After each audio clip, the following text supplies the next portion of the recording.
سهراب بخش هفتم. چو آگاه شد دختر گژدهم که سالار آن انجمن گشت کم. زنی بود برسان گردی سوار، همیشه به جنگ اندرون نامدار. کجا نام او بود گردآفرید، زمانه ز مادر چنین ناورید. چنان ننگش آمد ز کار هجیر، که شد لاله رنگش به کردار قیر. بپوشید درع سواران جنگ، نبود اندر آن کار جای درنگ. نهان کرد گیسو به زیر زره، بزد بر سر ترگ رومی گره. فرود آمد از دژ به کردار شیر، کمر بر میان بادپایی به زیر. به پیش سپاه اندر آمد چو گرد، چو رعد خروشان یکی ویله کرد. که گردان کدامند و جنگاوران، دلیران و کارآزموده سران. چو سهراب شیراوژن او را بدید، بخندید و لب را به دندان گزید. چنین گفت کآمد دگرباره گور، به دام خداوند شمشیر و زور. بپوشید خفتان و بر سر نهاد، یکی ترگ چینی به کردار باد. بیامد دمان پیش گردآفرید، چو دخت کمند افگن او را بدید. کمان را به زه کرد و بگشاد بر، نبد مرغ را پیش تیرش گذر. به سهراب بر تیر باران گرفت، چپ و راست جنگ سواران گرفت. نگه کرد سهراب آمدش ننگ، برآشفت و تیز اندر آمد به جنگ. سپر بر سر آورد و بنهاد روی، ز پیگار خون اندر آمد به جوی. چو سهراب را دید گردآفرید، که برسان آتش همی بردمید. کمان بزه را به بازو فگند، سمندش برآمد به ابر بلند.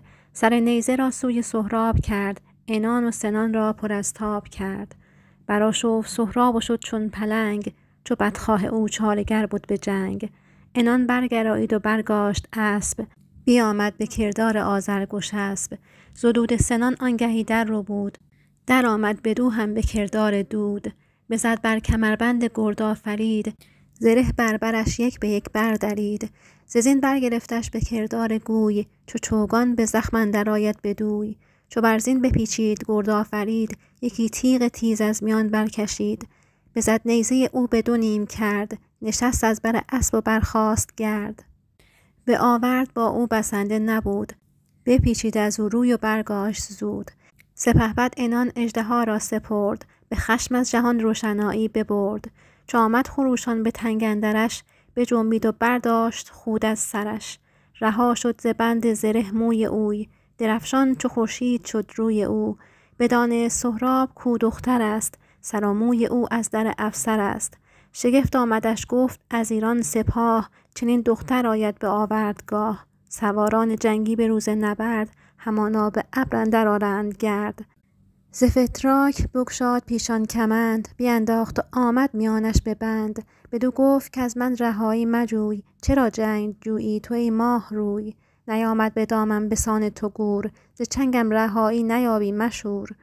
بدانست کاویخت گردآفرید، مر آن را جز از چاره درمان ندید. بدو روی بنمود و گفت ای دلیر، میان دلیران به کردار شیر. دو لشکر نظاره بر این جنگ ما، بر این گرز و شمشیر و آهنگ ما. کنون من گشایم چنین روی و موی، سپاه تو گردد پر از گفت و گوی. که با دختری او به دشت نبرد، بدین سان به ابر اندر آورد گرد. نهانی بسازیم بهتر بود، خرد داشتن کار مهتر بود. ز بهر من آهو ز هر سو مخواه، میان دو صف برکشیده سپاه. کنون لشکر و دژ به فرمان توست، نباید بر این آشتی جنگ جست. دژ و گنج و دژبان سراسر تو راست، چو آیی بدان ساز که دل هواست.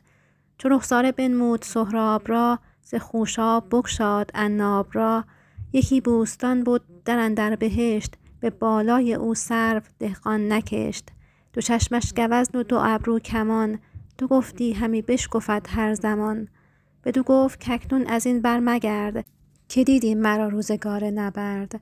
بر این باره دژ دل اندر مبند، که این نیست برتر ز ابر بلند. به پای آورد زخم کوپال من، نراند کسی نیزه بر یال من. عنان را بپیچید گردآفرید، سمند سرفراز بر دژ کشید. همی رفت و سهراب با او به هم، بیامد به درگاه دژ گژدهم. در باره بگشاد گرد آفرید، تن خسته و بسته بر دژ کشید.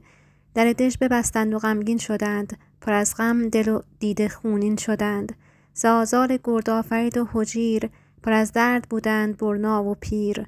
بگفتند کای نیک دل شیرزن، پر از غم بود از تو دل انجمن. که هم رزم جستی هم افسون و رنگ، نیامد ز کار تو بر دود ننگ. بخندید بسیار گرد آفرید، به باره برآمد سپه بنگرید. چو سهراب را دید بر پشت زین، چنین گفت کای شاه ترکان چین. چرا رنجه گشتی کنون بازگرد، هم از آمدن هم ز دشت نبرد. بخندید و او را به افسوس گفت، که ترکان ز ایران نیابند جفت.